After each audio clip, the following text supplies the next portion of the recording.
Hai guys, coba jujur nih, siapa di sini yang sering lupa nelfon nenek atau kakeknya? Ngaku loh. Nah, film How to Make Millions Before Grandma Dies ini tuh kayak tamparan keras banget buat kita semua.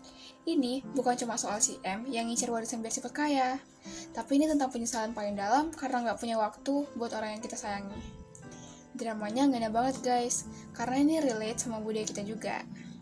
Yuk, kita bahas abis kenapa film Thailand yang bikin mata bengkak ini wajib banget buat ditonton. Oke, kita kenalan dulu nih sama orang di balik film ini. Sutradaranya itu ada Pat Bunetipat. Produsernya dari GDH559, rumah produksi yang udah ngasilin banyak banget film terkenal. Genrenya drama dan komedi. Rilis pada tanggal 15 Mei 2024. Nah, untuk pemeran, ada Bilkin Putipong sebagai M dan Usa Seamkum sebagai Amah. Dan ternyata film ini tuh debut aktingnya beliau juga loh guys. Jangan lupa ada juga aktor yang memerankan keluarga mereka, seperti Dusanya Kunakorn sebagai Kiang, Puak Pongsatorn sebagai Soy, Tuton Tawan sebagai Mui, Jer Sarin Ratoma sebagai Chiu, dan Himawari Tajiri sebagai Rainbow.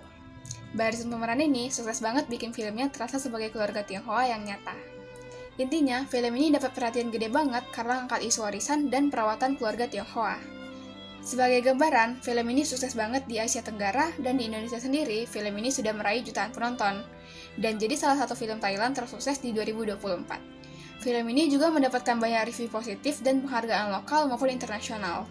Beberapa penghargaannya yaitu Most Trending on Social 2024 dari Cast Award 2024, lalu ada Top 10 Foreign Language Film dari Hollywood Film Critics Association Awards 2025, Best Picture, Best Sound, Best Editing, Best Director, Best Actor, Best Actress dari Thailand National Film Association Awards 2025, dan beberapa penghargaan lainnya. Nah, langsung aja kita masuk ke sinopsis ceritanya. Jadi, ceritanya nih, ada si M yang hobinya nge-game dan pengen jadi streamer sukses. Sayangnya, Doi ini gagal total sih. Tiba-tiba, dia dengar kabar kalau Amah alias neneknya divonis sakit parah. Nah, si M ini tuh bukannya sedih duluan, malah dia lihat hal itu sebagai peluang bisnis. Dia terinspirasi dari sepupunya yang dapat warisan gede banget setelah ngurus kakeknya. Jadi, M langsung pensiun dini nih dari status nganggurnya, dan pura-pura jadi cucu kesayangan. Tujuannya cuma untuk warisan. Awalnya, niat M ini murni perhitungan materi doang guys. Tapi ternyata nggak semudah itu. Ama itu nenek Tionghoa yang galak dan super mandiri. Jadi harus berjuang keras buat ngurus Amah yang rewel dan bantuin jualan di pasar. Pokoknya banyak drama kocak dan canggung di awal. Tapi plotnya tuh di situ. Seiring berjalannya waktu, niat matre si Amin itu perlahan-lahan ketutup sama rasa sayang beneran. Hubungan mereka yang awalnya didasari duit, mulai diuji sama waktu, kondisi Amah, dan kenangan masa lalu yang bikin Em berpikir ulang soal prioritasnya. Oke, saatnya kita beda film ini dari sisi teknis dan kualitas. Kita bahas acting, penyutradaraan, sinematografi, dialog, musik, dan suara. Nah, pertama dari sisi actingnya dulu. Actingnya tuh keren banget. Bilken dan Usa ini, chemistry-nya dapat banget sebagai cucu dan nenek. Usa Seamkum alias Amah sukses besar.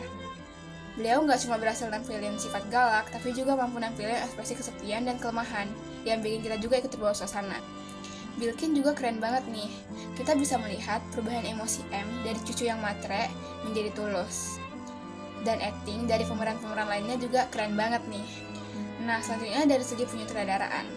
Sutradara Pat Bunetipat tuh sebelumnya udah berhasil dengan beberapa karya yang bagus dan terkenal juga.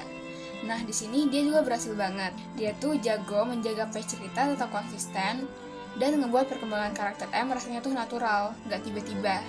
Kebutuhan sutradara ini tuh bikin kita tuh terus nebak endingnya dan alur ceritanya bakal jadi gimana nantinya. Nah, selanjutnya kita bahas dari segi dialog. Anak laki-laki dapat aset, anak perempuan dapat kanker. Kalimat itu tuh salah satu potongan dialog dari film ini. Menyinggung isu misoginis dan patriarki yang masih banyak ditemui di keluarga Asia. Jadi mampu membuat para penonton itu lebih terhanyut dalam film karena rasanya relate dengan keseharian di dunia nyata. Selanjutnya, dari segi visual dan audio. Sinematografinya tuh cakep banget, terutama dalam menggunakan pencahayaan yang hangat untuk mendukung suasana haru. Musik dan soundtracknya beneran bikin baper dan ngena banget di adegan sedih. Efek suara seperti keramaian pasar atau suasana rumah sakit juga jelas dan realistis banget. Nah, salah satu kelemahan dari film ini, mungkin bagi beberapa orang, Alur ceritanya itu cukup klise dan cukup mudah ditebak sih. Nah, terakhir nih, aku kasih film ini rating 4,5 dari 5 bintang.